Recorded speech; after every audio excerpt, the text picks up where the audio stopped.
Elle pesait 4 tonnes, mesurait 3 mètres de haut, et pendant 30 ans, elle avait été l'attraction vedette du zoo.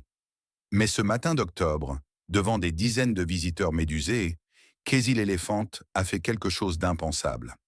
Un geste qui allait révéler au monde entier la vérité cachée derrière les barreaux dorés. Ce que vous allez découvrir va changer votre vision des zoos pour toujours.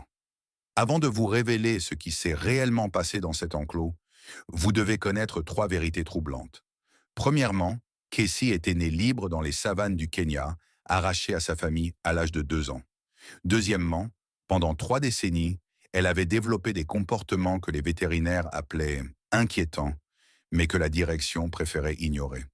Troisièmement, ce matin d'octobre, elle allait prouver que même derrière les barreaux, la nature sauvage ne s'éteint jamais. Bienvenue sur Héros à poil. Si ces histoires vraies vous fascinent, abonnez-vous et activez les notifications. Casey, un nom qui signifie «né dans la difficulté» en swahili, comme si le destin avait prédit son parcours dès sa naissance. Sarah Martinez, 45 ans, était la soigneuse principale de Casey depuis 15 ans.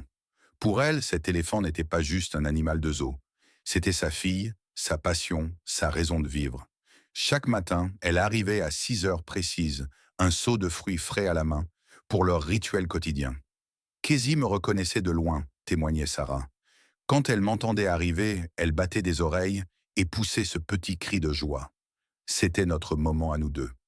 Mais ce que Sarah ignorait, c'est que Casey portait en elle un traumatisme profond. Capturée en 1993 lors d'un sauvetage controversé, elle avait vu sa mère abattue par des braconniers sous ses yeux. Le zoo de San Diego l'avait sauvée de cette tragédie. Mais à quel prix? Les premiers signes étaient tout là depuis des années. Casey se balançait d'avant en arrière pendant des heures. Elle frappait sa trompe contre les murs en béton jusqu'à se blesser. Elle refusait de socialiser avec les autres éléphants du zoo. Dr. James Wilson, vétérinaire comportementaliste, avait alerté la direction. Ces comportements répétitifs sont des signaux de détresse psychologique. Casey souffre de troubles post-traumatiques. Mais ces rapports étaient même restés dans des tiroirs. Le zoo générait 2 millions de dollars par an grâce à l'attraction des éléphants. Casey était devenue une machine à profit. Octobre 2023, l'automne à San Diego. Ce matin-là, quelque chose était différent. Sarah l'avait remarqué dès son arrivée. Casey ne l'avait pas saluée. Elle restait immobile au fond de son enclos, la tête basse, comme perdue dans ses pensées. Elle semblait ailleurs, se souvenait Sarah. Normalement, elle venait toujours vers moi. Mais ce jour-là, elle m'ignorait complètement. Les premières familles commençaient à arriver. Des enfants excités, des appareils photo qui crépitent, des voix qui s'élèvent. Casey ne bougeait toujours pas. 10h30, l'heure du spectacle quotidien. Sarah devait faire entrer Casey dans l'arène pour la présentation éducative. Mais quand elle ouvrit la grille, Casey refusa d'avancer. « Allez, ma belle, viens !» murmurait Sarah en tendant une banane. Casey la regardait fixement, ses petits yeux noirs emplis d'une intensité inhabituelle. Puis soudainement, elle se mit en marche, mais pas vers l'arène, vers la clôture qui séparait l'enclos du public. D'abord, elle posa sa trompe contre le grillage. Les visiteurs souriaient, croyant à un moment de tendresse. Puis elle poussa, une première fois, puis une deuxième. Le métal commençait à céder. Sarah réalisa alors ce qui était en train de se passer. Casey n'essayait pas de s'échapper. Elle essayait de communiquer, de dire au monde entier ce que personne ne voulait entendre. Avec un rugissement sourd qui glaça le sang des spectateurs, Casey chargea la clôture de toute sa puissance. 4 tonnes de frustration et de rage accumulées pendant 30 ans. Le grillage explosa. Les visiteurs hurlèrent et se précipitèrent vers les sorties. Mais Casey ne poursuivit personne. Elle s'arrêta juste derrière la barrière brisée et leva sa trompe vers le ciel. Pendant 10 minutes interminables, elle resta ainsi. Comme si elle prenait conscience, pour la première fois depuis 3 décennies, de ce que signifiait vraiment la liberté. Sarah, terrifiée mais courageuse, s'approcha lentement. « Casey, ma belle, qu'est-ce qui se passe ?»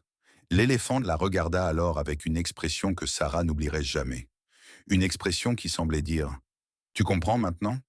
L'équipe de sécurité arriva en courant, armée de fusils tranquillisants. Casey ne résista pas. Elle s'écroula lentement, comme si elle avait accompli ce qu'elle voulait faire. L'enquête qui suivit révéla des vérités effroyables.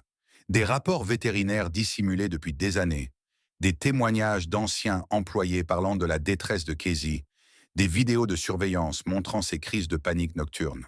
Le zoo de San Diego fut contraint de fermer temporairement son pavillon des éléphants. Casey fut transférée dans un sanctuaire en Californie, où elle découvrit enfin ce que signifiait marcher librement sous le soleil. L'histoire de Casey n'est pas qu'une histoire d'éléphants. C'est l'histoire de milliers d'animaux qui, derrière les sourires des visiteurs et les profits des zoos, portent en eux les cicatrices d'une captivité qu'ils n'ont jamais choisie. Aujourd'hui, Casey vit paisiblement dans son sanctuaire. Pour la première fois de sa vie, elle socialise avec d'autres éléphants.